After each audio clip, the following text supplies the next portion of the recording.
What's going on, everybody? Happy 4th of July weekend. Welcome to the Sports Card Strategy Show. You've got Paul Hickey with NoOffSeason.com and Andy Cason with FFCard Quest. What's up, Andy? How you doing, man? Hey, Paul. I'm doing great. It is a pleasure to rejoin you on the Sports Card Strategy Show. I'm excited to talk football cards, man, as we're heading into 4th of July. Because typically, once you get past 4th of July, that's when your friends that are just like the leisure, season-long fantasy football drafters, they start getting excited, which has a lot of carryover to, guys in the hobby getting excited about football cards heading into the season. Yeah, absolutely. And you're going to be at the National this year, which I'm excited about. We're going to be there, of course, booth 3216. And the National is like a huge hotspot for football cards. Everyone's looking for the quarterbacks at the National. So we'll talk a little bit about that. It'll be fun to see you and meet you face to face. Yeah, for sure. I'm really excited to meet a lot of the faces that I've streamed with for so long in a virtual format. Actually, get to meet you guys in person. And think about this, Paul. We are 65 days out from the start of the regular season, which is a very interesting number because that's also the PSA turnaround time right now for bulk submissions. So just throwing that out there. It's like a perfect storm for buying raw football cards, potentially get some of those graded, get them back for the beginning of the season. Perfect day to have Andy on. He is the football card man, and that's absolutely a great piece of information there, and a key piece of information for all of you out there in the audience. So for those of you who don't know, I think many of you know Andy, but he's been on the show quite a bit before with Kendall and I. Kendall, Lefty, McKee is out today due to the 4th of July weekend. So Andy is subbing in for him, and Andy is we're lucky to have Andy as a sub for Kendall. So before we jump into the show today, I want to tell you guys about Graybo's Sports Cards. Graybo's Sports Cards is a local hobby shop owned by Gray Burnett, Ryan Fitz, and Duke Dodson. Duke Denny one time Dodson, and is located in the Arts District of Richmond, Virginia. Graybo sports the best selection of raw and graded singles in the Mid-Atlantic and a wide variety of wax. Listeners of the Sports Card Strategy Show can receive a 10% discount on any purchase at graybos.co. Just use the promo code STRATEGY2023. Also, Graybos now breaks on the Drip app 5 nights a week, including baseball, basketball, football, and wrestling. If you use the link in their IG bio, you can get a $15 credit after your first purchase on Drip. Graybos _cards is where you want to do that, and you can follow them there on Instagram to get all of their news and updates. Also, don't forget to get unlimited personalized advice at nooffseason.com to build your sports card investment portfolio. A lot of you in the audience have done that, and I really, really appreciate it. If you haven't yet, be sure to get your free 30-day trial now at nooffseason.com. We want to help you build your sports card investment portfolio. We want to help you do the things that Andy's talking about in terms of getting some of those football cards graded now for the 65-day PSA turnaround time and then flip them at the beginning of the NFL season. And don't forget about marketmoversapp.com. Great deals now there. 20% off for life after a free 14-day trial period. Use the promo code NOOFFSEASON. That's where we get a lot of our data and information. And so we're really, really happy about that situation with marketmoversapp.com. Andy, we're going to go around quickly to everybody, say hello to everybody in the live stream. So Chad Guell was in the live stream. He's going to be joining us momentarily on the show. So don't worry. We should have Dr. Crack, the sports card doctor, in the house. Jeff Ulrich, new friend out of California. Good morning, Jeff. Dinged Corners. Good to see you. Oh My Shoes in the house. Oh My Shoes is excited. He loves Andy. He's a big fan of Andy. Rusty Emma Gart, good morning to you as well. He says, great show and tell show last week. Just catching up. Appreciate that. Andy's been on the show and tell show too. He had a nice Patrick Mahomes COVID mask card that he shared a few weeks back. Shoes is excited about the July 2023 PSA magazine. I like that. All right, everybody. Andy and I are about to get into it. Sonia's backstage in the studio. Kendall's not here. Chad's going to be here soon. It's okay. All I really need is Andy. Andy, I'm going to do my L of the week first. Give you a little bit of time. I know you've got one for us. give you a little bit of time, but I'm going to lead off. So I think that this will resonate with you, even though it's a baseball card, because you and I talk about timing. Timing is huge. Timing is not only huge when you're buying a card so that you have a plan for making profit off of it, but it's also huge when you're selling the card. And I think that's where a lot of us, we really don't know the answer, right? We don't know the answer. Like, when is the best time to sell a particular card? In particular in football, like you could have, like we talk about, and you and Carter on your show, Football Card Quest pod, you guys talk a lot about like selling football in August, because it's kind of the safer time to sell. But then I'm sure there's times where maybe there's a quarterback or even a skill position player that goes off maybe in the first 4 weeks of the season, and their card value continues to climb. And you're thinking, man, I could have made maybe $300 or $400 more on that guy. And that's where it starts to sting and become an L. And we're going to welcome in Dr. Chad here in a second. He's backstage. I see him getting ready to go. So we'll let him listen to my L, and then we'll bring him in here. So my L of the week is the timing of when I sold my Elly de la Cruz 2022 Bowman Sapphire Edition Chrome PSA 10, because I bought it in December for under $100. And then I sold it in March for $117.51, basically profit, right? So that, like, well, sorry, not profit, but like gross total. And so I made probably about $50 on the card profit. So I was happy. It's one of those things where I'm happy to make $50-ish profit on the card. But as I was scanning through my Sports Card Investor app over this last week, I realized that card right now is selling for $500, pretty over $300, over $400, even over $500 pretty consistently right now. And so a lesson in selling at the wrong time is my L of the week. So not only did I sold on March 31st. So I was trying to be as patient as possible. We talk about my lack of patience on this show a lot. I was trying to be as patient as possible. And March 31st was as long as I could wait after buying a card in December. And I sold it for a profit. But now we're looking at this dude's card being, I basically left $400 on close to $400 on the table here. So it's a good time to bring in Dr. Crack Chad Guell for this one, because he's been involved in some Elly de la Cruz transactions. He and Kendall have talked about Elly de la Cruz a lot. And before we go to Andy's L of the week, Chad, do you have a comment on my L of the week here? I'm sure you probably do. It's patience is a virtue, Paul. Yep. So it's one of those things, just for the audience out there. Hopefully you can understand that it's hard not to beat yourself up about that kind of an L. It's like, so what I'm going to do moving forward is we talk about selling upon the call-up hype. I did not do that. I sold upon the baseball season hype. So that's it. Hopefully you guys don't make the same mistake, but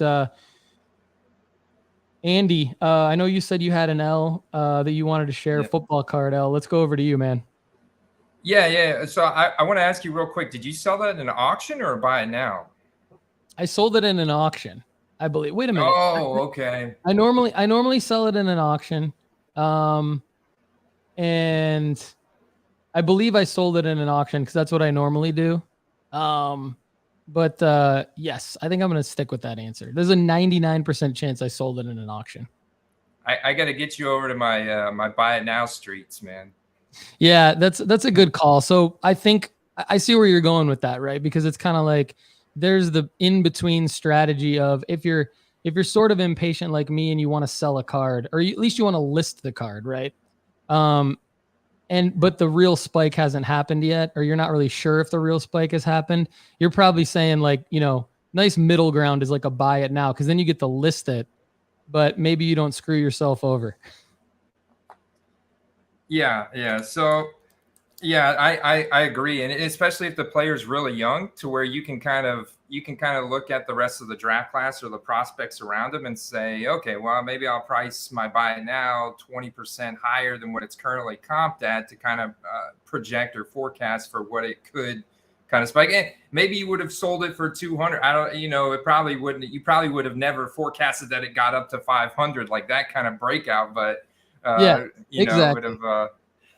But my L of the week is actually around timing too. It goes back to the draft time period, and I am susceptible, just like everybody else, to being caught up in hype and like trying to get on a train for a player that has a limited supply when maybe they're projected to go potentially first, second round in the NFL draft. So I bought a Hendon Hooker Bowman Chrome Auto. And the reason why that's an L, I think it would still be a good card because I love the landing spot with the Detroit Lions. But, they're fully committed to Jared Goff right now, and they're kind of in this win now mode. As you can see by the NFL markets, with them playing the Chiefs on opening night. But, he did slide to the third round because of the ACL tear that he had in his senior year. This guy was on an incredible run. Like, he was a Heisman Trophy finalist in his junior season at Tennessee. I mean, this guy was playing incredible. Although a lot of people say the Tennessee offense is a little bit fluky, I thought that he was actually going to go higher than he did, like potentially higher than Will Levis, only because of his arm talent. Like, Hendon Hooker's got incredible arm talent, great deep ball, great accuracy, which we know in the NFL is a trait that is highly regarded. Like, that's a good trait. And so, I love the landing spot, but the timing of buying a Bowman Chrome Auto and him not being a starter right away, it's only going to lose value because now we've got Chronicles coming out that have the draft picks that are licensed product with the pro designs, but college uniforms. And then we've got select draft picks, and then we're going to have Donruss Elite. And so you're going to have products that are out in pro uniforms with nice rookie autos before I ever really get a chance to sell my card. So I'll probably have to take a loss on this card. I've already comped it, and I bought it for $80. And it's already, back down to like a $40 to $50 range. So I've already taken a loss on it. It's one of those prime learning lessons. I was trying to speculate and capitalize on some draft hype. And, just didn't work out based on timing. And now the new product's coming out. I'm going to have to definitely take an L on that. So it's one of those things where like your planned out play was you were going to flip it during the draft and then he fell to the third round. Exactly. Yeah, I was going to flip it during the draft based on where he got drafted and the landing spot in the draft capital, but he did slide, and and on top of that, like, I guess I wasn't really thinking through the full process of him not being a starter right away as well. So if he's not going to be a starter, then I could easily buy in October, November. Or potentially next off season because Jared Goff's got a lot of time left and he plays really good behind an elite offensive line, which the Lions have. So, it's like one of those things where I just didn't, the cards didn't line up for that one. So definitely taking an L.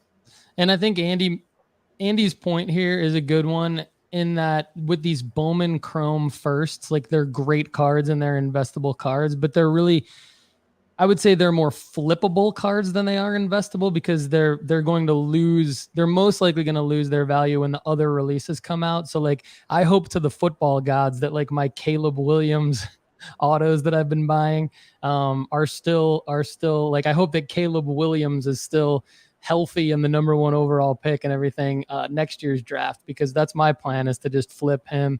Everything I've got of him, just flip him during the draft hype or at the latest draft weekend, because to your point, then over the subsequent months leading up to what will be his first NFL season, there'll be all these other releases coming out, and the more competition that there is for cards for a particular player, then the desirability of that one card does go down a little bit. I saw that with my Victor Wembanyama SI for kids cards. I've already sold all of them because now we have all these other Victor Wembanyama cards out. So I think that's a good one. Hopefully Hendon Hooker I'm obviously, I'm a huge Detroit Lions fan, so I'm hoping that Hendon Hooker can be what the Lions hope he can be after we move on from Jared Goff, but I also hope that we don't have to move on from Jared Goff anytime soon because of the position that we're in right now. So that's a good one. Chad, over to you, man. What's your L of the week, other than your microphone not working as you planned it earlier this morning? Yeah, I went through both laptops at home frantically. I was on at 6:30 thinking I'm going to be ready for you guys. Excited to be on the show with Andy for once. Watched Andy lots of times, and Andy's a celebrity to me, so I'm looking forward to meeting him at the National too. But anyways, my L of the week here is on a show and tell a while back. I showed everybody how I snipe cards on eBay, and I bought a orange Burrow and a green Velocity Trevor Lawrence, and I was going to send them in for grading. The Burrow was a pre-graded Beckett PSA or Beckett 9, so I was pretty confident that would get a 9, and if it got a 9, I was gonna make about $75, so I was okay with that. The Trevor Lawrence was the question mark. I thought it looked good in the pictures on eBay. If it got a 10, I would have tripled my money. I was really hoping for a 9. I got it. It was a little bit off-centered left to right, and I thought, I got a shot at a 9. If I get a 9, I'm going to make $50 to $75. If I get an 8, I'm going to lose my grading fees and maybe a few bucks, depending upon what his cards do well. Over the weekend while I was gone, I got my card back. I don't know if you can see that. It came back an 8. So sometimes when you buy raw cards on eBay, it doesn't work out as well as you wanted, and sometimes you take an L when you send them in for grading, and that's going to be probably a $25, $30 loss for me. And that's about the floor for what I'm willing to take for losses. So but I do take some L's once in a while. Yeah, Andy, like a couple episodes ago, Chad's L of the week was like a $50 profit. So that's how good he is. Pretty good, man. I know. Kendall and I were like, "What? Your L is a profit?" Okay, well, we've lost hundreds of dollars on a particular play every once in a while, and Chad's taking an L that's a $50 profit. So, Chad, sorry to hear you actually lost money this week, man. That's a shame. I had a similar like grading situation with some PSA grades on particularly those exact Trevor Lawrence cards. So not necessarily the parallel that you just shared, but that similar like Donruss optic set for, the Donruss and the optic sets for Trevor Lawrence don't have the highest gem rates, especially the optics. I think Donruss has much higher for 2021, but had a similar experience, which I'll probably share on a sports card strategy show and tell. But we're going to take some audience questions that are coming in later on in the episode. So Mark Drzezinski, thanks for your question. Keep watching. We're going to answer your question later on. Hello to Rocky Empire Sports Cards in the chat. Good to see you. And a lot of love for Andy in the chat. So we appreciate that, everybody. All right. So my W of the week is some cross grading situations where Chad, when he first started creating content with us, brought to our attention some opportunities to crack some slabs and send those in as raw cards to PSA. So I've gotten better at this. I got kind of crushed on my first round. My first round, I took some risks that we've talked about on this show and had some wins from it too, but had some unnecessary risks that kind of ate into my overall profit margin, but I'm getting better at it. So this next round, I've got a couple wins to share. I'll share probably more of the overall situation on a future show and tell show. But one win that I think Andy will like is I bought an SGC 9.5 Joe Burrow 2020 base prism for $97.42 all in, cracked it and got a PSA 10.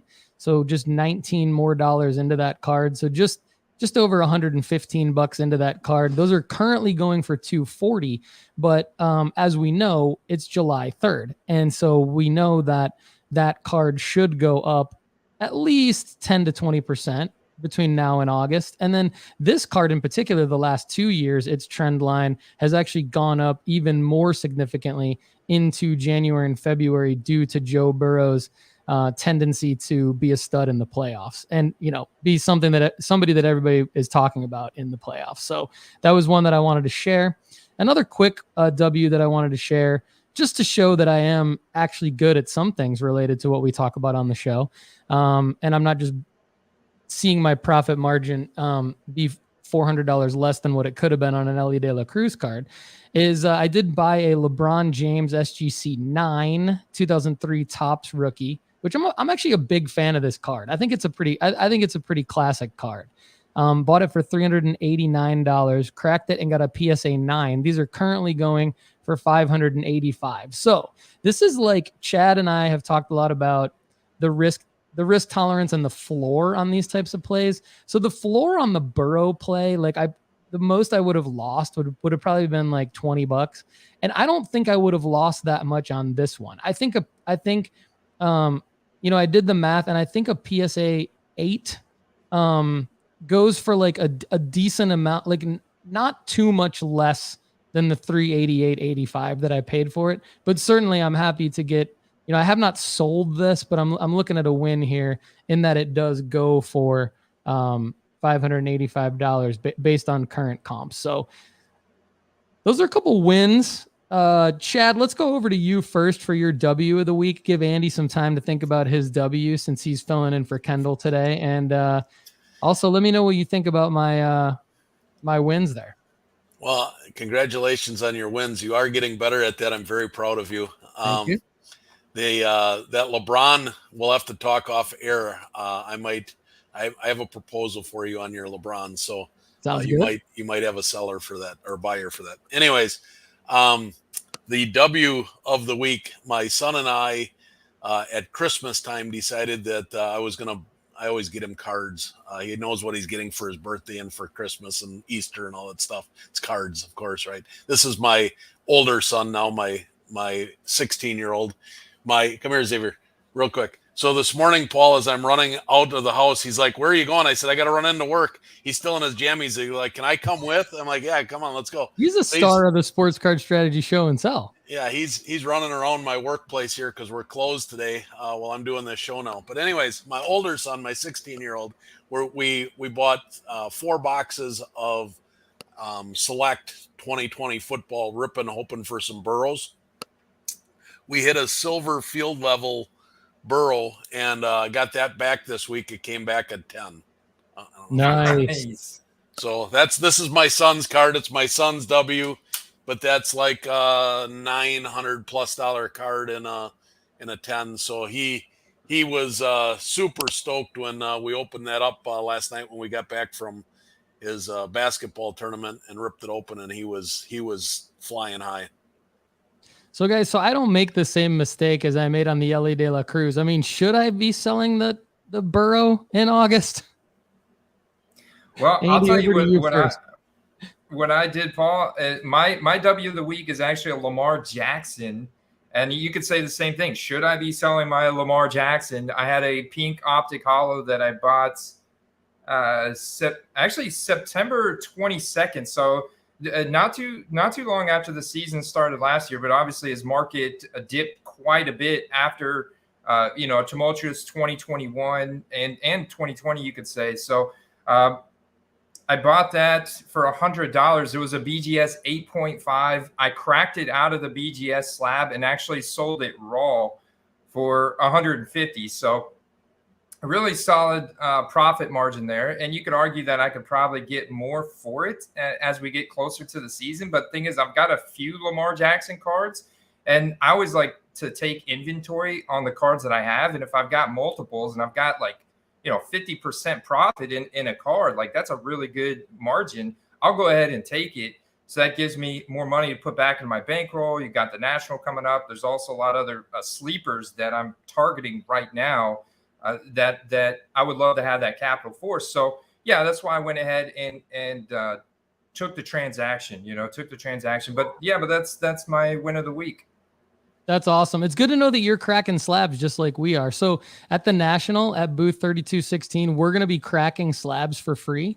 So Andy, if you want to join us in the slab cracking for the audience, come on by and at least maybe let the Football Card Quest audience know that if they're buying slabs at the National and they want to have us crack them for them and then walk over and submit them to PSA, we'd be happy to help them out. So I just need to try to figure out, Chad, how do I prevent all of the plastic pieces from going everywhere around me? Put them in I do the 1 gallon storage bag. So you put them in a 1 gallon storage bag and then do the clipping, and then everything's contained into the storage bag. Or you can the other trick you can do is you can put a slab sleeve on them, one of those plastic sleeves. And when you clip them, the sleeve will contain it from flying everywhere as well. Yeah, I'll have to practice that. Or wear some safety glasses and let them fly. Yeah, that's what I do. I wear my sunglasses and just let them. And I go into my garage. I have a table out in my garage and just let them fly everywhere and then sweep up the garage. But anyway, win of the week too is Andy's card wall. We've got some Oh My Shoes in the comment section talking about Andy would like Andy to do a show and tell submission in the future where he shows us all of the cards on his wall in the background. That's a great call. Oh My Shoes. Jason Van Casale is a new name in the chat today. Jason, welcome to the Sports Card Strategy Show. You seem to be a loyal follower of Andy and the FB Card Quest, so we appreciate you joining us today. I mentioned Rocky Empire Sports Cards in the house, but also Mr. T. Mr. T is Sleepless in Seattle on the Quest, so Andy definitely knows you. Andy's bringing in the new audience members to the Sports Card Strategy Show, so we love that. Welcome, everybody that's new to the show. And all right, next up, what we typically do here, guys, for those of you new to the show, is we go L of the week, W of the week, buy and sell. And so for me, I'm just going to talk about a card that I've been trying to buy, but trying to be very patient. And it's not necessarily a timing play, but I think that this is a play that can probably always be made. And I mentioned it real quick on the Sports Card Strategy Show and Tell, but the Michael Jordan 1987 Fleer is a card that has piqued my interest because you have a massive price difference in terms of sale price between a PSA 8 and a PSA 9. So you have this pocket where the PSA 8 sells for about $500 and then the PSA 9 sells for about $1,400 or $1,500. It's almost impossible to get a 10. The 10s are going to sell for 5 figures. But on the 4-figure card, the PSA 9 has piqued my interest because if I can get a CSG 8.5 or an SGC 8.5 for a price of a PSA 8, now we're in a sweet spot that Chad likes to talk about, where you're risking maybe your grading fee and maybe $20 or $30 of a loss for the upside of like a potential $1,000. So I was able to actually get, I was actually very patient, at least I think for myself I was, maybe not for all of you, but $554 all in on this one, including taxes, which kind of sucks. There's 10% sales tax in Tennessee. But on this CSG 8.5, they accepted my offer at $500. And so again, here's the data here. So actually this last sold in PSA 9 for $1,275, but it does actually sell for close to $1,500 at some points in time. The PSA 8 last sold for $421, but it does sell for, upwards of $500. So a little bit of a risk here, but I think the floor is high enough to where I feel pretty good about this, to say, hey, if you can buy this card and you're willing to risk $50, it's really a $50 risk, I think is what it is, to maybe make close to $1,000. So that's what I feel like. I'm not looking to go out and buy a bunch of these. That's because I don't have the money to be buying like multiple $500 cards. But in a PSA bulk submission, which is now $19 a card, for like the 1980s through present, to add this into a bulk submission of other lower level cards like the Ken Griffey Jr. 1989. I'm buying Ken Griffey Jr. 1989 Upper Deck SGC 8.5s because that's another one. Chad wrote an article at nooffseason.com about going from an 8.5 to a 9 in that card is a big win. So I'm putting this Michael Jordan 1987 Fleer in with some other lower level cards. But that is one that I wanted to talk about in terms of who I'm buying. So probably interested to know who Chad's buying right now. So Chad, what do you think about that? And then over to you for who you're buying. Yeah, I don't know what's going on with my camera here today. I'm like, am I as foggy to you as I look to me? Well, yeah, but Shoes says if you need IT help offline, he says he can help you out. So All I right. didn't know Well, Shoes was an IT guy, but maybe he is. you guys are nice and crisp, and I'm. Well, there we There go. you go. There you There go. we go. All right, that's better. That's Now you can crispy. see I haven't shaved in 3 days. So I am buying. As I often mention, when I write the articles for No Off Season, I'm also playing in that same sandbox because I don't believe I can be giving advice if I'm not willing to take it myself. Correct? And I don't think that it's been published yet, so this might be a little like sneak preview. But Lefty and I put together a top prospects, Bowman first prospects of the 2023 Bowman. 2023 Bowman. Generally, you don't want to chase the current year prod, people because they comes out and the cards crash, as Andy mentioned earlier with that Bowman Chrome first. If you buy it, as the other products come out, they tend to go down. Bowman, when you're talking Bowman baseball, that's the one area that doesn't apply. Bowman first cards always seem to hold their value over time. It's the one card that people want. So we've talked about buying in bulk, like the Elly de la Cruz's plays that I made and that I wrote about. So we thought it would be fun, Lefty and I, to write an article talking about the top chases that are actually able to get. A lot of these plays, we've had comments, well, it's a 2018 product and it's really hard to find 20 cards to do your bulk play. So offline, Lefty and I were talking, how much fun would it be to do a 2023 where there's product everywhere, right? You can literally buy thousands of them if you want on eBay. So who I'm buying right now is in that article. One of the players that I just bought 20 cards this morning before, as I was trying to get my IT stuff figured out, was Roman Anthony. He's in the Boston Red Sox organization. I believe Lefty and I both think that he has an outside chance of maybe making it called up late in the year this year, for sure next year. But when you play in the Boston Red Sox franchise, there's always good card popularity there. And his cards right now, I bought 20 cards this morning, with shipping for the 20 cards was $26 with shipping and tax. So a little over $1 a card. If PSA comes back with a special for $15, I'll have $16, $17 per card all in. If I get half of them are 10s, I'm going to triple my money. So Roman Anthony is one of the players that I'm buying right now. And the other ones, I would say get your premium membership and make sure that you read the article, because there's some good stuff in there. Yeah, I'm excited for that article. That's going to be awesome. And I think I got the Red Sox in a Graybos break. And so then I sent all of those Red Sox cards out to one of our premium members in their premium pack. So if you're the member, the nooffseason.com premium member that got my Red Sox from Graybos, look for Roman Anthony in there. And Chad, I think right now, if I'm not mistaken, it is $15 a card. It's a 10 card minimum, but it's the ultra modern value play, I think, is still $15 a card for PSA. I did not see that. I've been looking every day since July 1st. Maybe one of you guys know the answer to this, but I did not look yet this morning. But July 1st and July 2nd, they pulled that down off of their site. That was not a play that you can make right now. I'm waiting to see.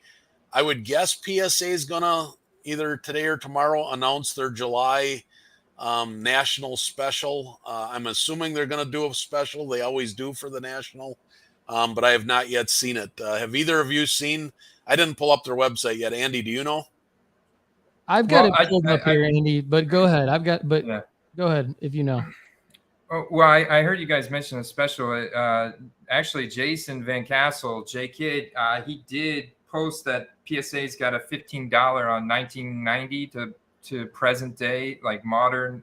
It's Yeah. got to be sports cards only, no TCG. Is that what you guys are talking about? Yeah, that's what I was talking about. But I think so, Jason, thank you for that. And thank you, Andy. That's what I was talking about. But Chad, on point as always, I believe is correct in that today being July 3rd, Saturday was July 1st. I hadn't looked at this since Friday, June 30th, and it is gone now. So I don't see, Jason's right. It was there, and I got submissions in at that level, and that's why I just said that, but it is not there anymore. So I think Chad's correct in that we probably now have to wait for whatever the national special is.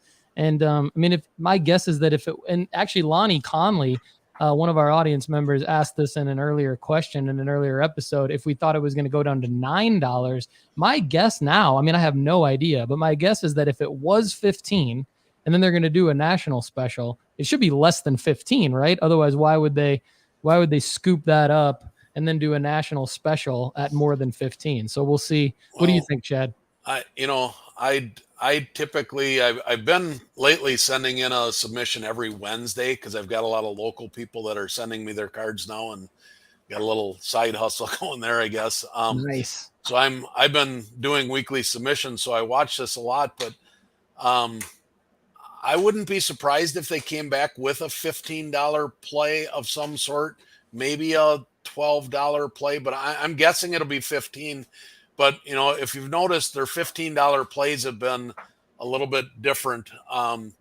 They've been, 90s and newer with a $199 max price. They've done, they mess around with that max value price. So I wouldn't be surprised if they came back with a $15 special with a $499 max instead of a $199 max, to try and get a lot of bulk cards that are over that $199 there we go number. Yeah, that's a good call.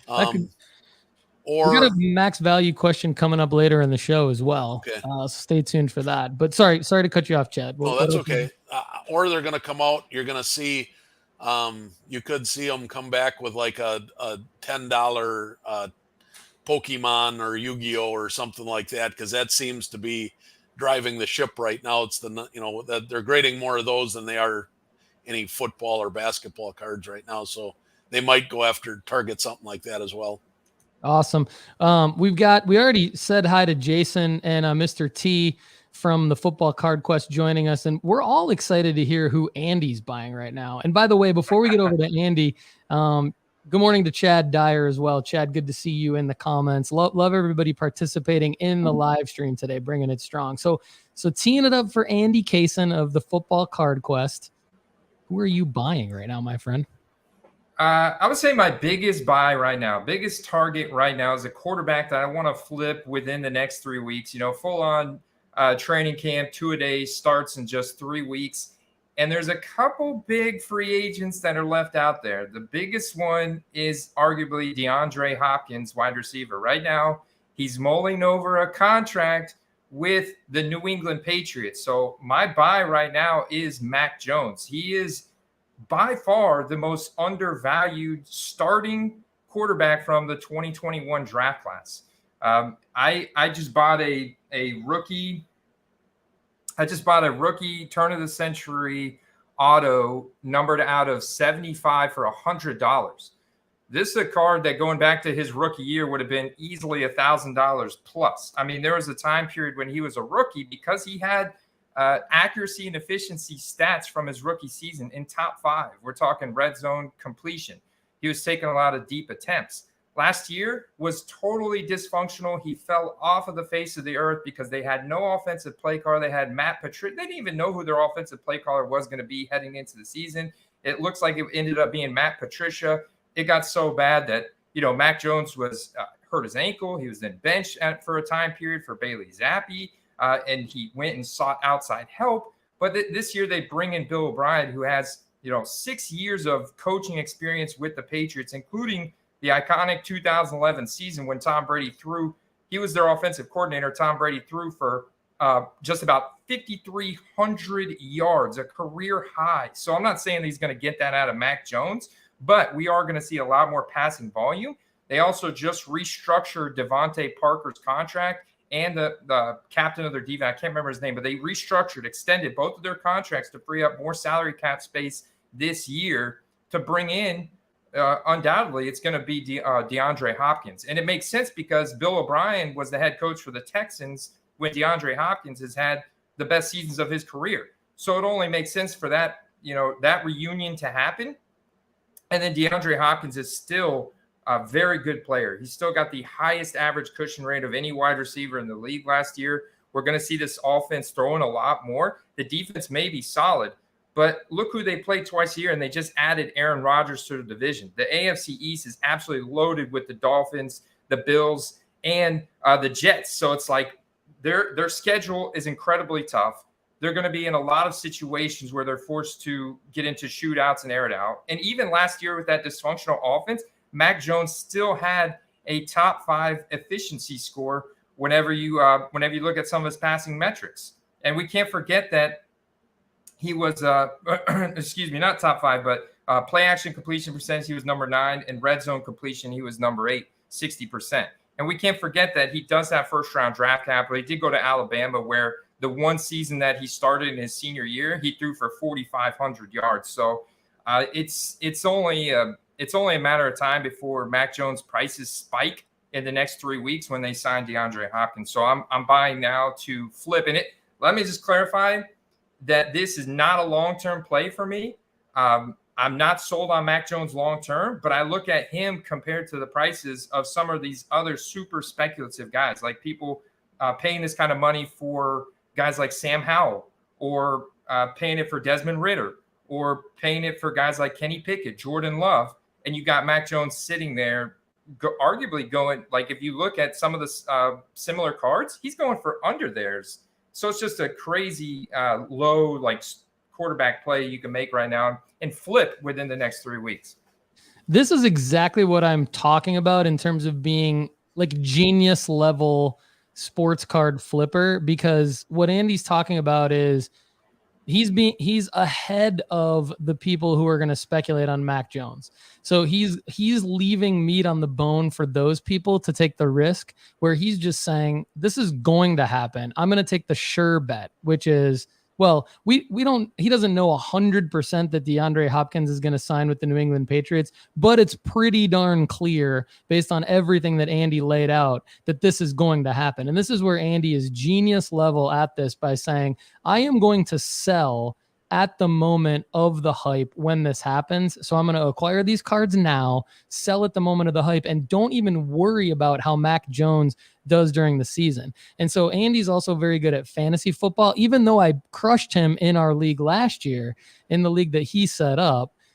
Just giving myself a little pat on the back there. But Andy's very, very good at fantasy football. And so I think that the mindset of a fantasy football player sometimes can differ from the smart genius level card flipper, in that the fantasy football player who owns Mac Jones in a dynasty league, or who drafts Mac Jones in a seasonal league, is thinking, I need all of these things to play out to capitalize on my Mac Jones investment in my fantasy league. Whereas the card flipper basically should just sell and take the risk out of it and still be able to make money on it. Now, you could, if you're in a dynasty league or something like that, trade Mac Jones if you don't believe in him after something like this happens, right? So I guess you could kind of take the same approach in fantasy football. But to me, this is exactly how you apply knowledge from fantasy football and then turn it around in a way where you can make money off of cards and not put yourself in a position where, like, why would you put yourself in a position where Mac Jones has to succeed on the field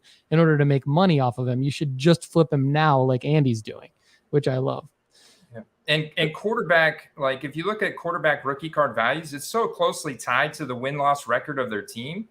And to try and project the Patriots to make the playoffs or have an above 500 record is very difficult based on their schedule, based on their division, and their conference as a whole. The AFC is just loaded. So once again, to say that he's a hold for the playoffs would be, I think, a big mistake. I think you're going to see his, even if he does throw for 5,200 yards, I still think you're going to see his prices dip come November, because it's going to be a very difficult schedule. There's going to be a lot of losses sprinkled in there. He's not going to be a front runner for MVP when you're going up against the Mahomes, the Rodgers, and all these other guys in the leagues.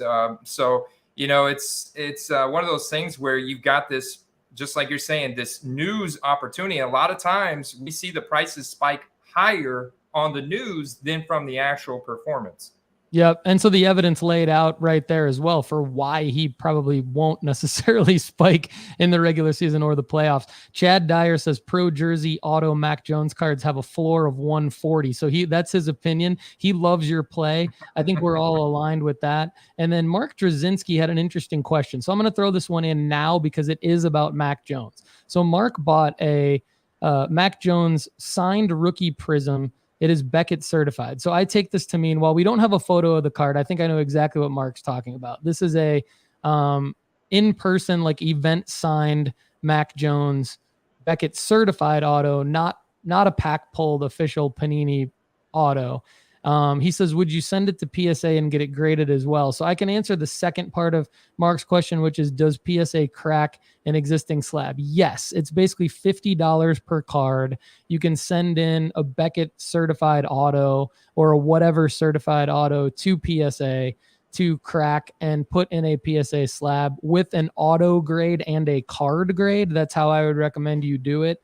Unless the card itself just looks absolutely disgusting, I would recommend that you get, if it looks anything near a Gem Mint 10 or a PSA 9, I would say get a card grade and an auto grade. The other option is you could say you want the card authenticated, but the auto also graded or authenticated, whatever. If the auto looks horrible, maybe you want it just auto authenticated and in a PSA slab. There's a bunch of different options there, Mark. So it depends on how good your card condition looks and how good the auto looks on the card.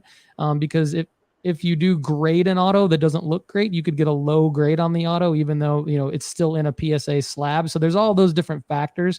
But I think the question is for Andy on this kind of a card. Do you see this kind of a card being able to work for Mark? And then I think if he's trying to flip it within the window, I don't know that there would be enough turnaround time between now and the next 3 weeks, although he could get it back in the next 65 days, like you said, before the start of the NFL season. So there could, but if you were Mark on this type of play, all factors considered, right? There's a lot of factors to consider. How would you break this down for Mark?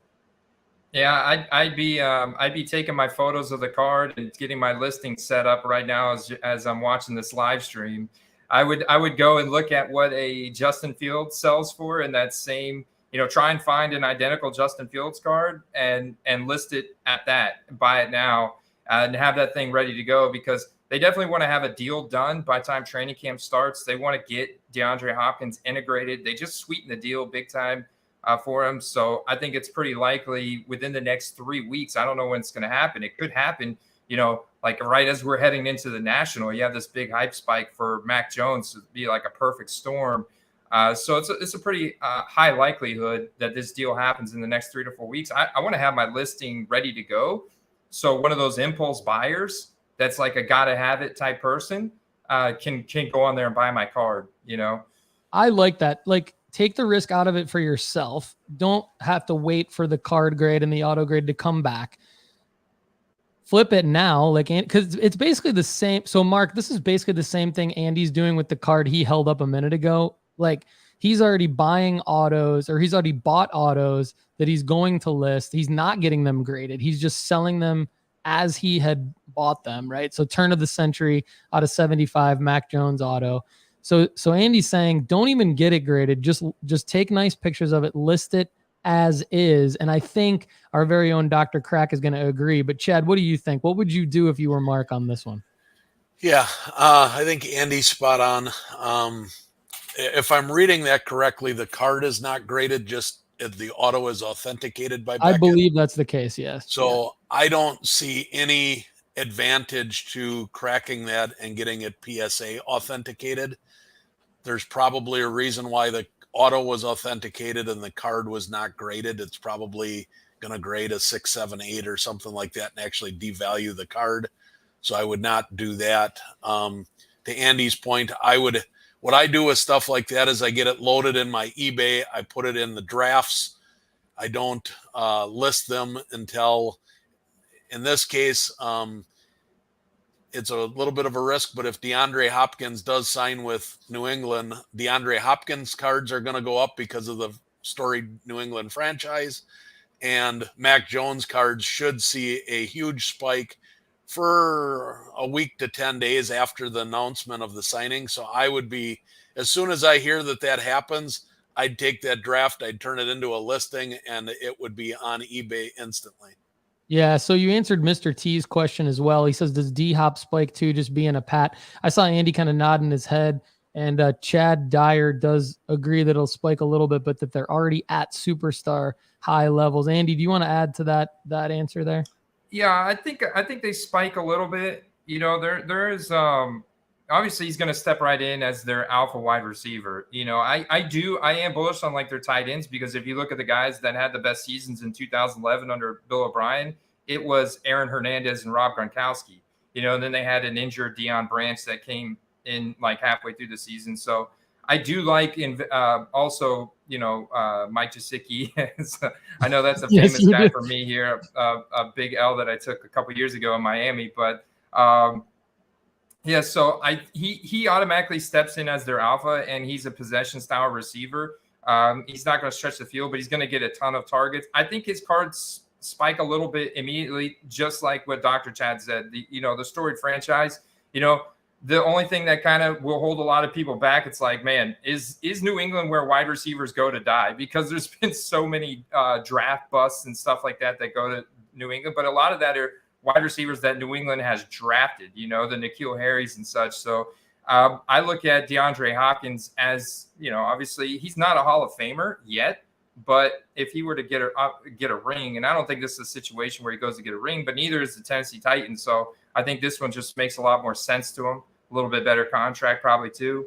So I do think his card spiked, but not to the same level that Mac Jones will. I think this all goes back to Mac Jones, because then people start putting, wow, then they brought in Juju Smith-Schuster. They bring in Mike Gesicki, bring in Bill O'Brien. Now we're bringing in DeAndre Hopkins. This wheels up for Mac Jones, and I think ultimately that's where everything will converge back to, is Mac Jones on this New England offensive play.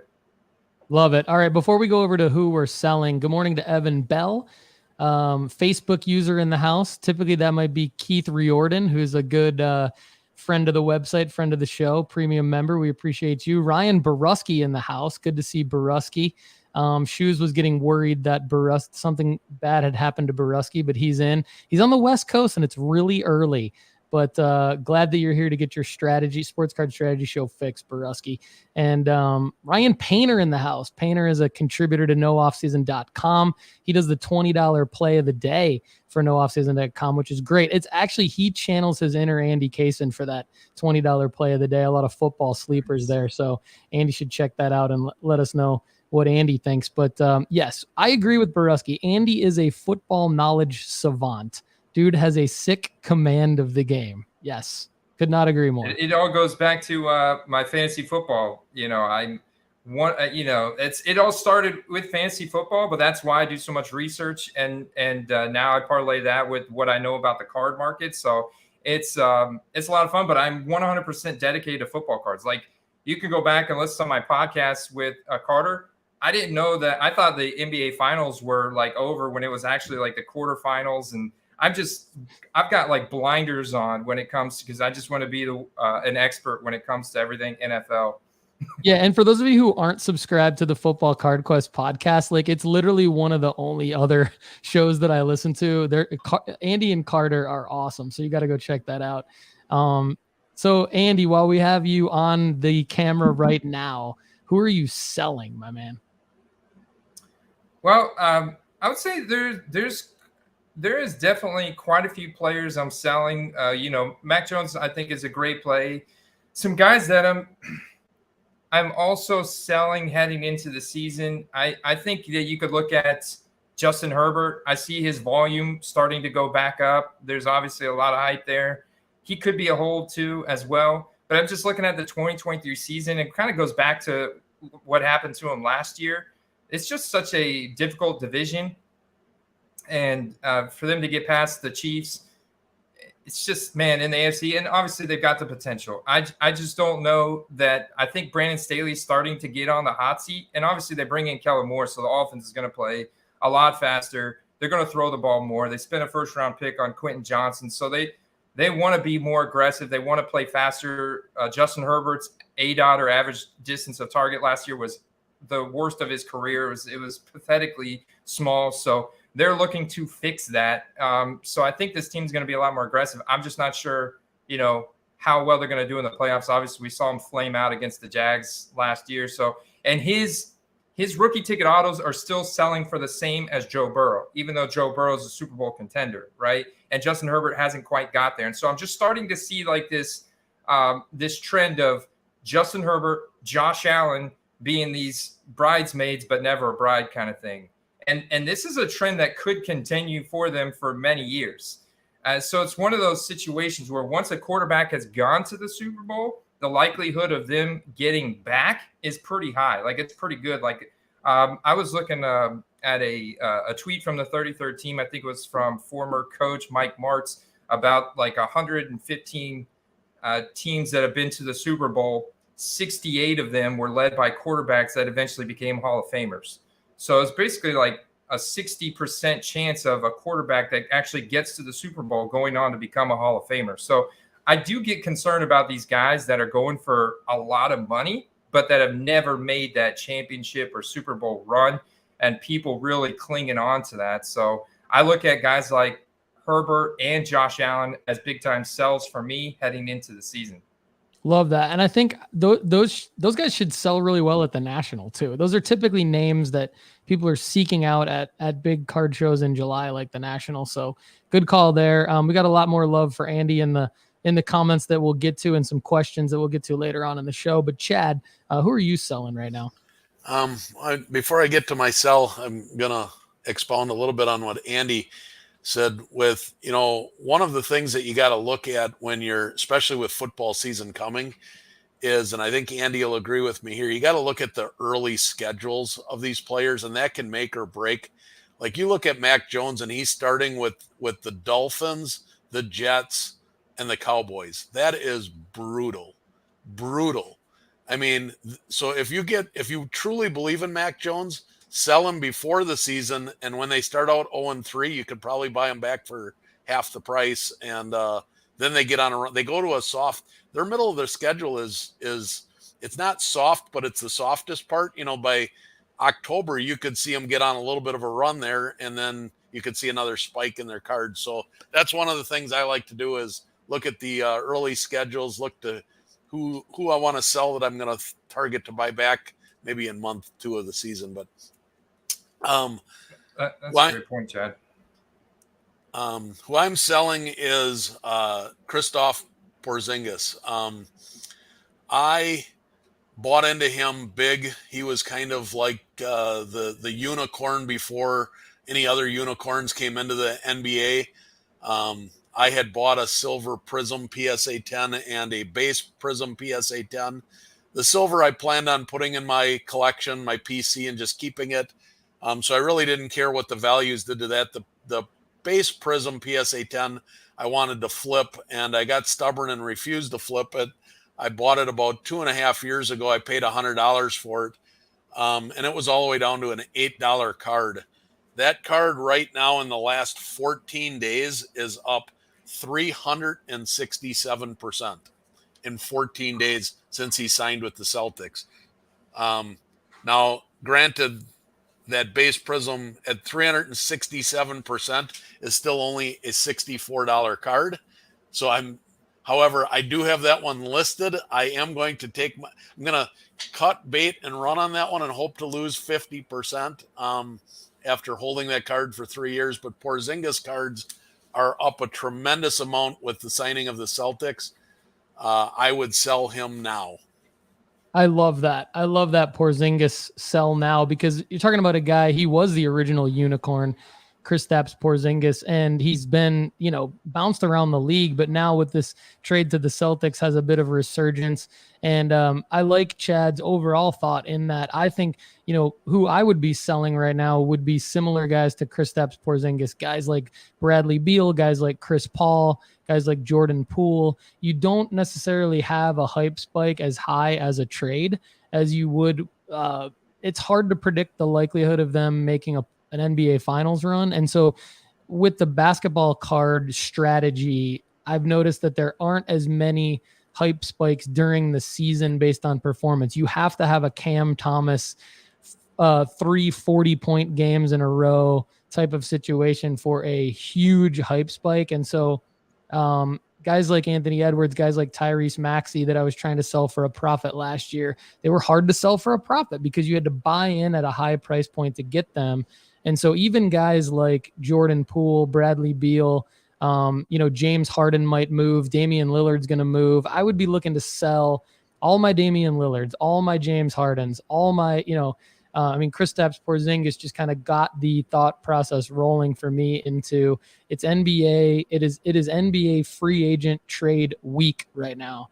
And now is the time to sell these guys. The other thing too, is it's about to be the summer league, the sanctioned NBA summer league. And on last week's show, Chad and I talked about like a bowl type of situation where you're going to have some guys where you might be have been holding their cards. Now, veterans aren't going to play in the summer league. So these are going to be like rookies, maybe last year, maybe second year guys that have cards that didn't pan out as rookies where maybe you wanted to sell them and maybe won't pan out as second year guys, but will have large summer league performances. And they do actually generate hype spikes. So another thing I would look for in the coming weeks would be the opportunity to sell some of those guys. So great call, Chad, on the Porzingis. Let's move into the audience Q&A. We've got some queued up here from our premium members at nooffseason.com. That's how to get in the audience QA. And then, of course, we'll take some from the comments as well. So first up is from Adam Rotler, premium member at nooffseason.com. You might know me as Projectile Dysfunction on YouTube. Yes, love that. For some of us that were slow into the Anthony Volpe play, this is something Chad talked about a month or so ago. Are we still grading those or just selling raw at this point? So I do have an answer here, but Chad, I'll let you go first on the Volpe play. Is this something that you've moved on to? Other plays? Is this something? And I think this actually will be a theme that we need to cover with the audience because we are dropping so much knowledge on a daily basis on the show and at nooffseason.com that I do think we need to come back around and make the point to the audience that you do on some of these, you do need to move pretty quickly. And then if you don't, we need to move you on to other things. So talk about this Volpe play real quick, Chad. Yeah, I made the Volpe play as I wrote it, did very well with it. A couple of our members did it as well. Is it still a viable play? It is. That's the nice thing about the Bowman firsts. Are you going to make less money today than you would have 3 months ago when we wrote the article? Yes, you are. So a lot of it has to do with look at the current comps of what the 9s and the 10s are getting. The math stays about the same.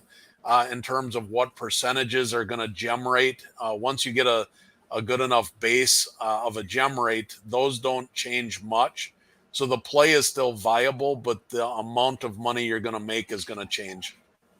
Yeah, that's a good call. And so for those of you that don't know what we're talking about, Chad made a suggestion of, based on data, to buy 20 Anthony Volpe 2022 Bowman Chrome first raw and submit them to PSA at the time was a $19 or I think it was a $15 a card level. No, it would have been 19 because it's a 2020 card. Sorry. So $19 a card.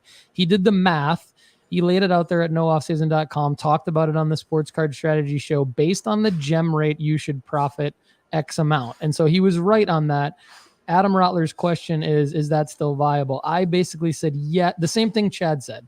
Basically, but my point was, I don't see a way for this to actually profit at all other than that play. Just because he's not necessarily playing well. I don't see him, doing something that's going to spike his value on the field. And so I think that we're probably in a situation where the only way to profit from a Volpe play is to actually make that one. So that was what I had to add there. So up next, Mark Smaja, premium member, asked about a Tops Now card. Max Verstappen equals Ayrton Senna in the 41 wins card on a Tops Now. So basically this comes from like Kendall and Chad and I last week talking about buying Victor Wembanyama Tops Now cards. He says, thanks for a Joe Montana play that we helped him with. But basically his thought here was it's a Father's Day. The Tops Now moment happened on Father's Day. He ordered 20, thinking it could be a good card to sell when he wins the championship, when Max wins the championship again this year. And so I have some thoughts on this. I'm going to go first. So I think I would like to caution the audience on all of these plays. I think so. Mosaic Joe submitted a show and tell a couple months ago about Tops Now. And it enlightened me to the fact that what you're really hoping to do when you buy like 20 of the Tops Now is that you're hoping to get a parallel, get a numbered parallel in there. Because I think you have to pay around $80 to get the 20 cards, regardless of what card it is. And the parallels will probably sell for a profit. But it has to be a moment. It has to be like some moment that is going to have a wide audience that's interested in it. My concern with the Verstappen play here, Mark, is that it's already a foregone conclusion that he's going to win the F1 Drivers' Championship. And so I don't know that there's going to be a hype spike. If the card said Father's Day on it, I have noticed that like Topps baseball cards for like Mother's Day, Father's Day, all these different things, if it's a player like an Ohtani or a Judge or somebody that has a huge market, you could sell those on Father's Day or on Mother's Day. But I did some research around this Verstappen card, and it actually doesn't say anything about Father's Day on it. So I don't think that there's anything with this card that's going to make you any money other than a parallel of it. But Chad, do you have anything to add on this one? No, I think you're right on these. Tops Now cards are really cool in the sense that you're encapsulating a moment in time that happened really recently, and they mail them out and you get them within 2 weeks. And you and I and Lefty all did it with the Victor Wembanyama Tops Now card. But really, if you don't get a numbered parallel, it's a losing proposition. You're really rolling the dice and gambling that out of that 20 cards that he bought, that he's going to get a numbered to 49 or something like that. And then you're going to grade it and get a 10. And that's where your profit margin is going to come from. Otherwise, these Tops Now cards don't have a lot of value long-term. Yeah, and I think like Andy's equivalent might be like Panini Instant type stuff. I think Andy, I've never heard you talk about a Panini Instant card or anything like that. I think like this kind of thing, these cards do grade well because they're like made to order and stuff. But I mean, do you have anything to add to this answer here? Yeah, I typically recommend, flipping those very quickly. They do work out well. I like what they're doing now with the Panini Instant when they print the serial number on the back of it. And it's, from a specific moment in a game. Like last year, Isaiah Pacheco for the Kansas City Chiefs, he busted out in a big way as a seventh round draft pick and, a very angry runner, very violent uphill runner or downhill runner. And he, that's all he had was the Panini Instant. So those cards were selling for like $100, $150, so if you could capitalize on some of those Panini Instants for these late round draft guys that are rookies, I think that's kind of where the play is at for those in football.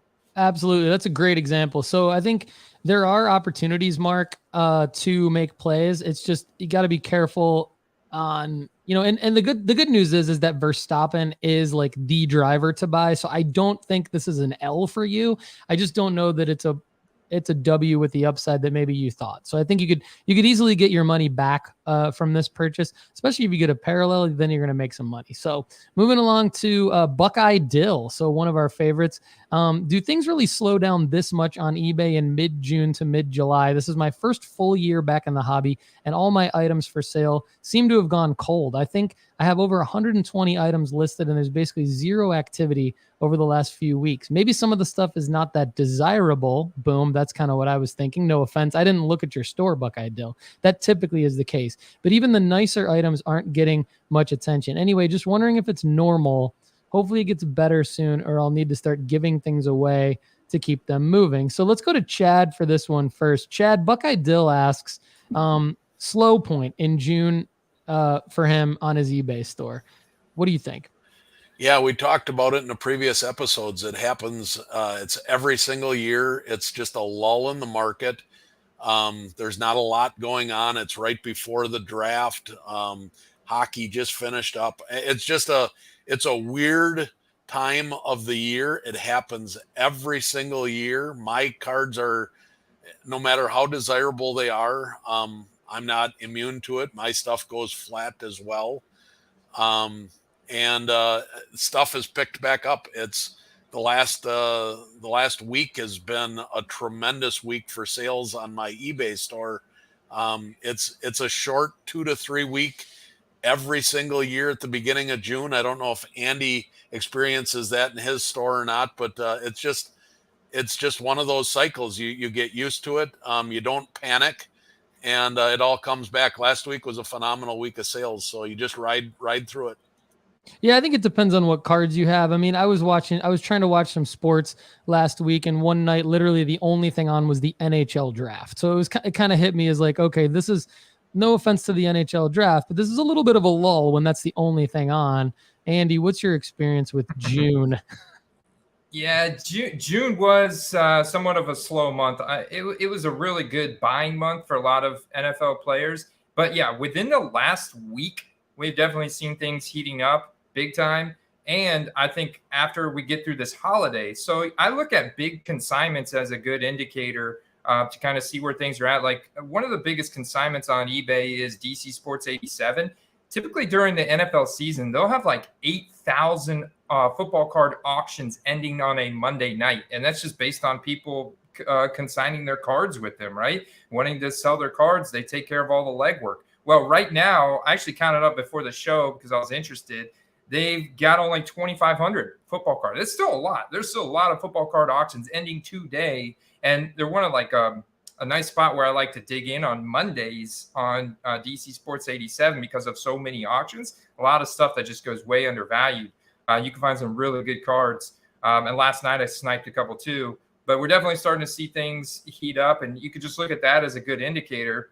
But I always go back to it's everything's a case-by-case basis, like you said, Paul. What are the actual players that you have in your store, and what are the actual cards? And if you show me that, then I could give you a very good explanation of why or why not your card is moving, right? Because any depending on the player and the cards you have, there's any point in the year people are going to want to buy the elite players, the hyped up players. But if you have a bunch of deep sleepers, then on top of that, you've also got, maybe it is an out of 10 or out of 25 card, but it's from Illusions or it's from Rookies and Stars or, it's from Zenith or something like that. It's one of these lesser desirable sets that it's not one of the premium sets. So you're kind of, fighting this uphill battle. And to Chad's point, yeah, you could always promote your sales. I mean, eBay is basically a social media website. It's a social media algorithm that will, pump up or suppress different listings based on listing volume and sales activity and promotion and all that kind of stuff. Yeah, Chad Dyer says he builds in a 10% cushion to absorb the 10% boosts on the eBay promoted listing. So that's a good strategy there too. We appreciate that. Andy, good stuff on the DC Sports 87 tip. And I'm sure Buckeye Dill, email me the link to your eBay store. And I'm sure Buckeye Dill will take Andy up on his offer to go through his entire eBay store and analyze it. So we'll see what we can do for you, Buckeye Dill. We appreciate the question. Moving along to Jeff from Dinged Corners. He's here to get some opinions. Wants to see what he thinks of. So actually, this is a sticker collection that I had never seen before from Yugoslavian basketball. It's U.S. cards. And so I thank Jeff from Dinged Corners for submitting this because I wanted to get Chad's thoughts on this as to if he had ever seen this and the actual value of these cards. But we're looking right now at the 1989 KOS Yugoslavia. Jeff from Dinged Corners picked up a Michael Jordan PSA 2, but he's wondering basically how much of singles from this set that are ungraded are worth investing in. And this is something I had no idea this existed. I had to do some research in it.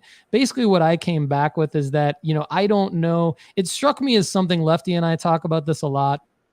When you have to explain what a card is or what a set is to someone, it strikes me maybe as something more for your PC than as a flip. And I know Jeff well enough to know that he's asking for flipping purposes. Like he wants to make money off of these. So I don't know. Chad, do you know about this set? And what's your take on 1989 Kos Yugoslavia stickers? I am familiar with them. I have had a few of them.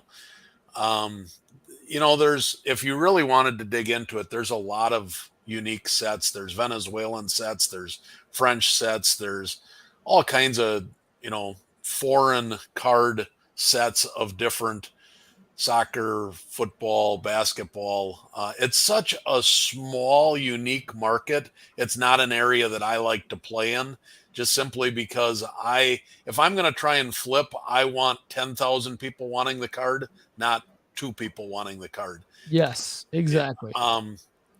Can you make money on it? Absolutely. Could it take you a year and a half to sell them to find that one buyer that's interested in it? Yes, absolutely. The more eyes that you have on something, the more people that want it. That's the type of stuff that you're going to flip quicker. Is there an opportunity to make huge profits on it? Yes. When you have something that is that small and targeted, typically somebody will pay more for it because it is so hard to find. So they'll pay more. You can typically make more, but it might take you a year or 2 to find somebody willing to buy that set at that dollar amount. It's a big risk. It could pay off. You'd have to have a whole lot more patience than Paul or I to do it.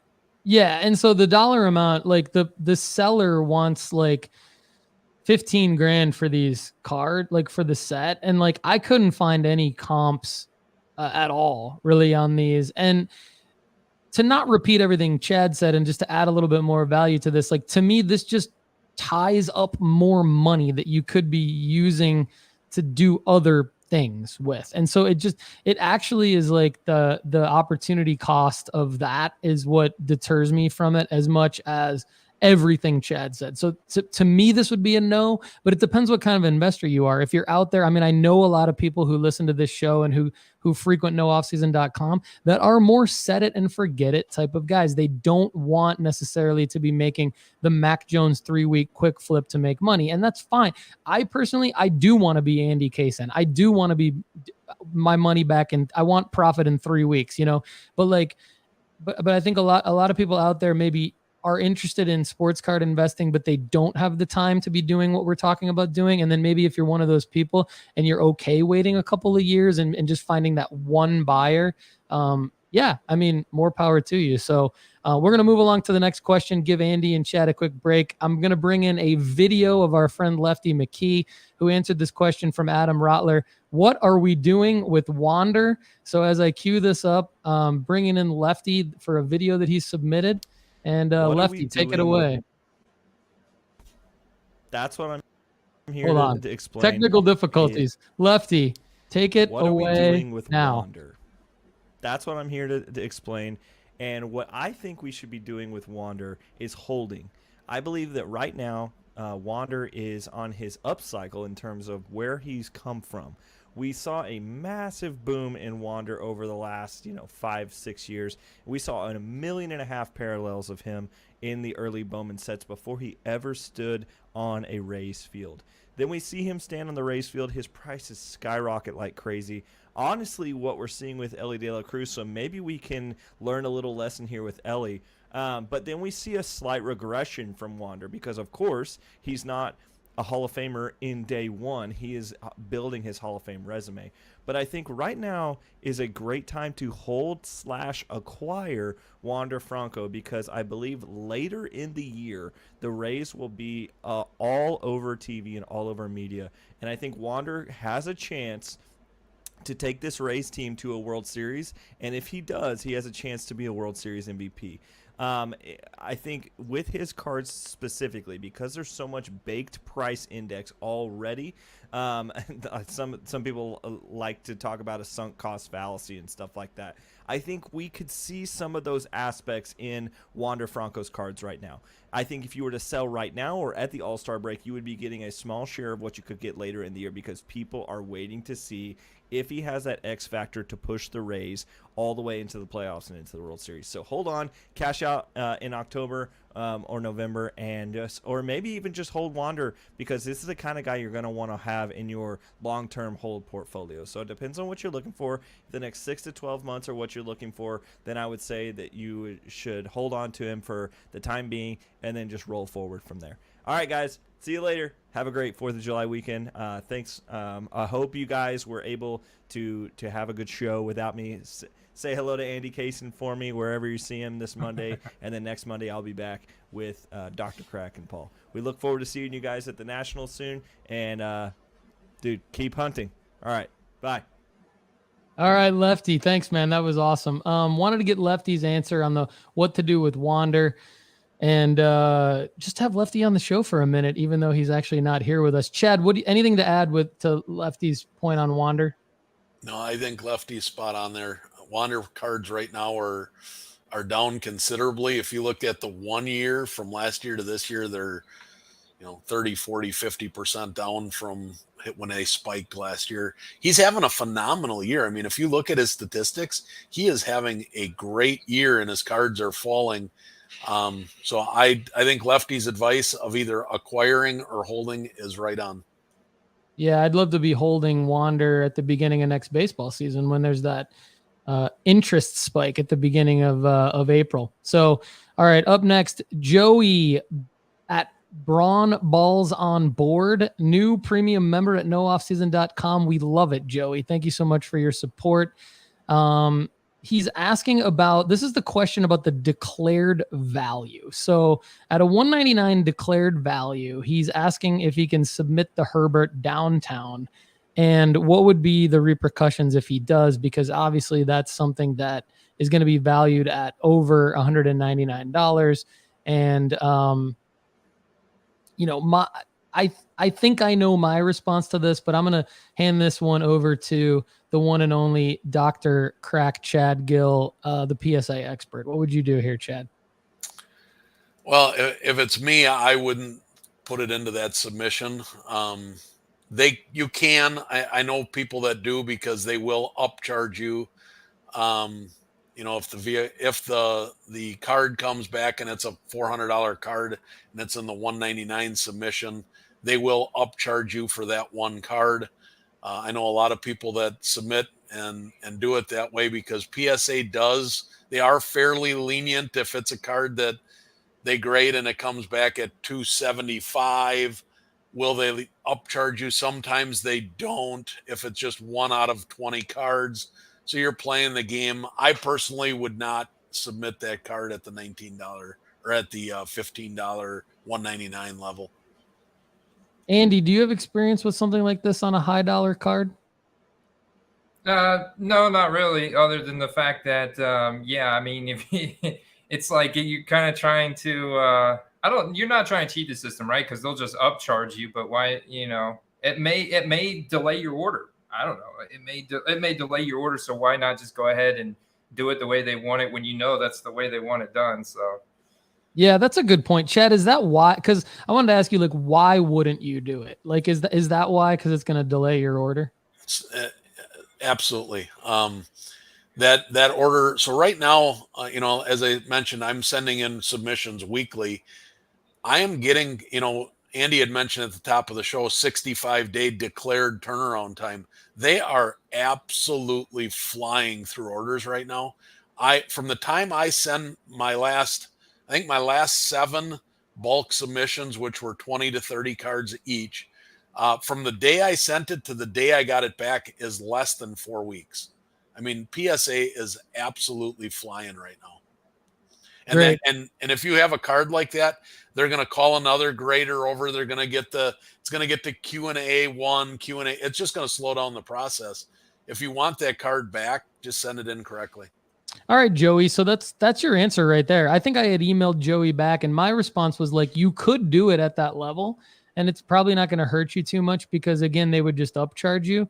But I like what Chad and Andy have said here is that, if the turnaround time is important to you, and you're okay submitting it by itself for a little bit more money, not that much more money, then it's probably better. So Joey, hopefully that helps. Speaking of PSA.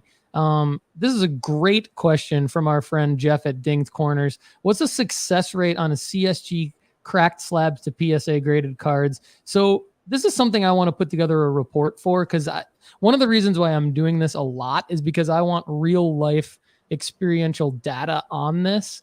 And I want to try to have as much data as possible and break this down in terms of like what the success rate is from different grading companies cracked slabs over to PSAs, whether it's getting an equal grade or trying to jump up a half grade or whatever. But I will say that I've submitted 10 cards so far where I've cracked a CSG slab and submitted it to PSA. And the desirable grade, I'm 50%. I've had 5 out of the 10 get the grade that I wanted, and I've had 5 out of the 10 not get the grade that I wanted. And that's the best that I can report on currently.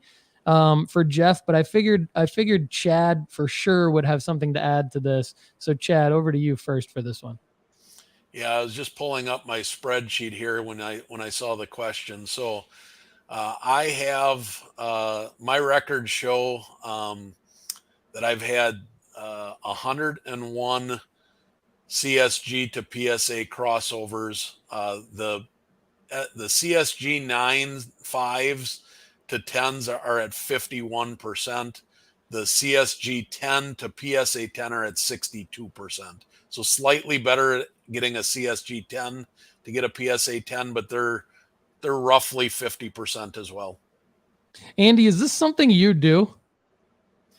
I'll tell you, the one CSG slab I've cracked open was the most difficult slab to crack ever. So it's like, at this point, I look at a CSG slab, I'm like, man, you're pretty much stuck in there. Like, I mean, I feel like you run a higher risk of maybe damaging the car. I'm sure Dr. Crack Chad over here, he's got an expert method to do it, so it's not as much of a concern. But no, I don't do a lot of crossover. I do a lot of buy raw, flip raw, or buy PSA 10, flip PSA 10. But we are doing a big PSA submission right now, so I'm more on like the just submit the raw to get graded. Okay, cool. Yeah, so more to come, Jeff, on the CSG data, but great stuff from Dr. Crack Chad Guell on that. And I'll agree with Andy. Like my first CSG slab that I cracked was hard, but then it's almost like with each company, you get used to the amount of effort that you're going to have to put into cracking the slab, and then you figure out what the best way is to do each one. So it actually, like, to me, the hardest is still Beckett, because it takes like my hand strength and like my forearm strength. I need to put all of it in there just to get any corner off of a Beckett slab. Whereas CSG, I'm fine with. The softest to me is actually PSA. So if you're trying to crack something out of a PSA slab, that's the softest. But anyway, we'll move on to the next one. Jared Easley. We got 2 more questions that are queued up here, guys, and then we'll wrap up the show. But Jared Easley, premium member, just signed up for the free 30-day trial at nooffseason.com. Super pumped to be back in the hobby after a 20-year hiatus. Looking to get some cards graded through PSA. He's accumulated quite a bit over the last month. Bought a magnifier and a centering tool to increase my chances. The best cards I have are prisms and optics. As I examine them, I notice divots or little pop marks on a large chunk of them. The cards are perfect with centering, corners, and edges, but they have these marks that you can notice when magnifying it.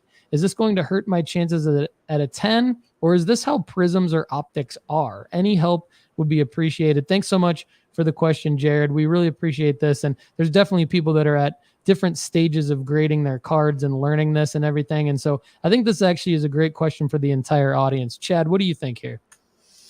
Yeah, that's why prisms grade harder than a non-prism.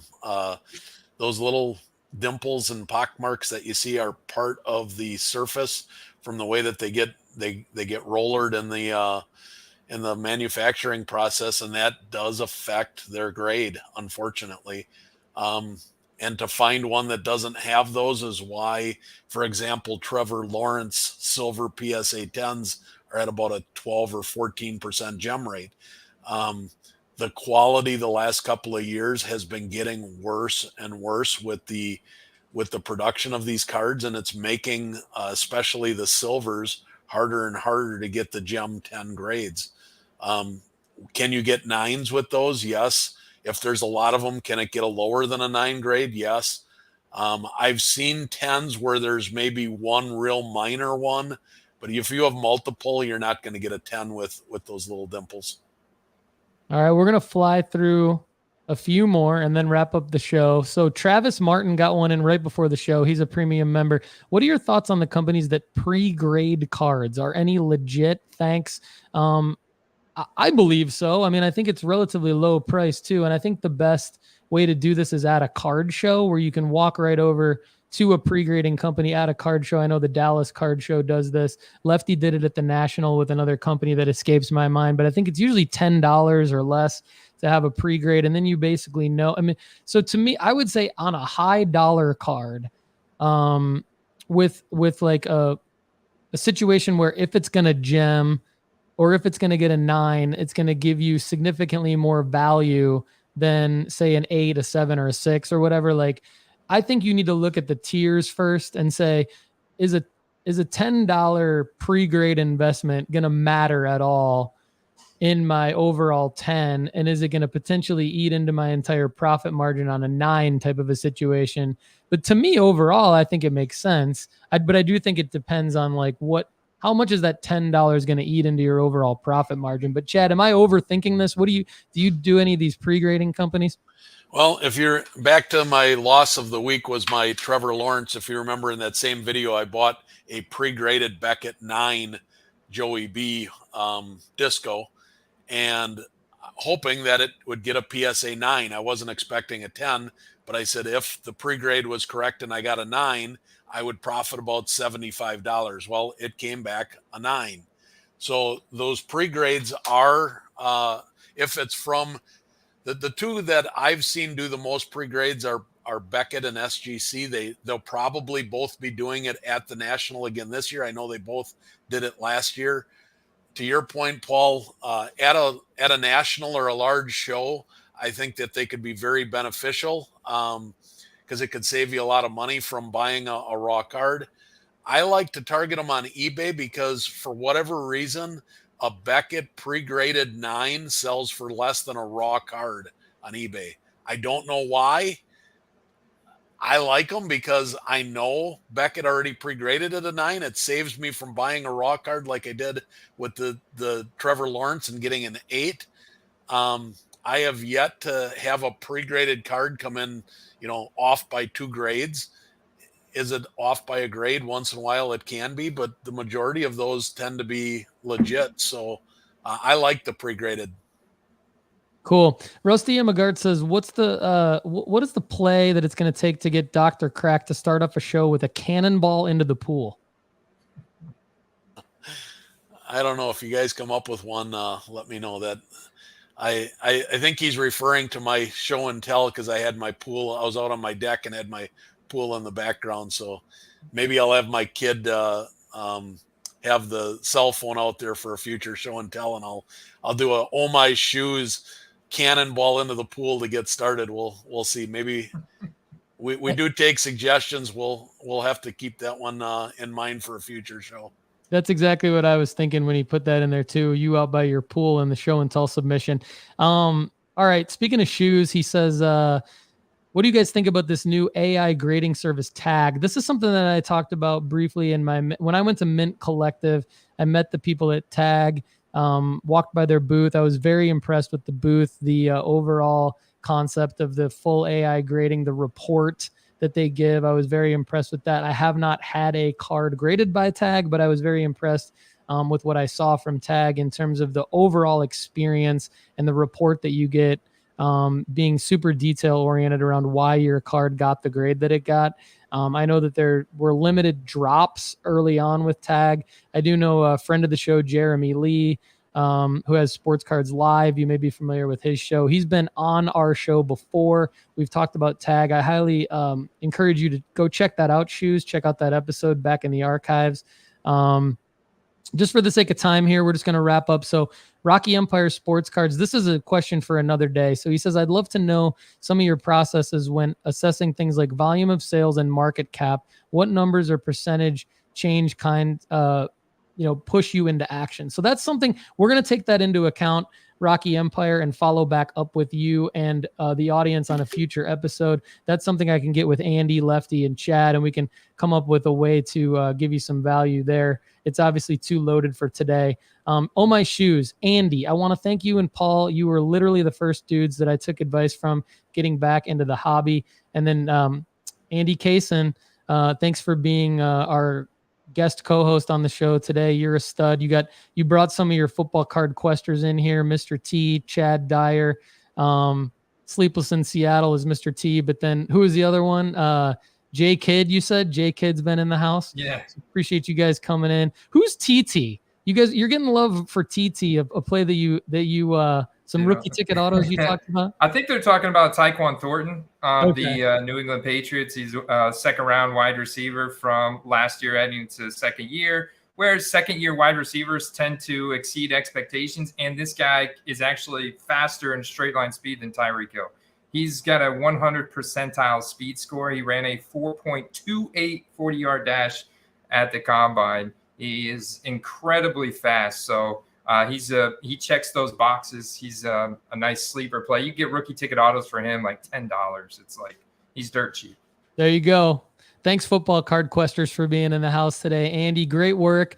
Andy's going to be back. Don't worry. Well, first of all, you need to go follow him on Instagram at Football Card Quest. You need to check out his YouTube channel and subscribe there if you're not already a member. FB Card Quest, I believe, is the handle there still, or is it different now? Oh yeah, I think it is FB. I think it is FB Card Quest. You know, most of it's hard to keep up with the multiple social media platforms. So like, I have total respect for you, Paul. You know, you are very consistent on Twitter, Instagram, and YouTube. And I'm like, I do YouTube really well, but then I struggle, remembering to like post up to Twitter and Instagram more consistently. So I'll get there eventually.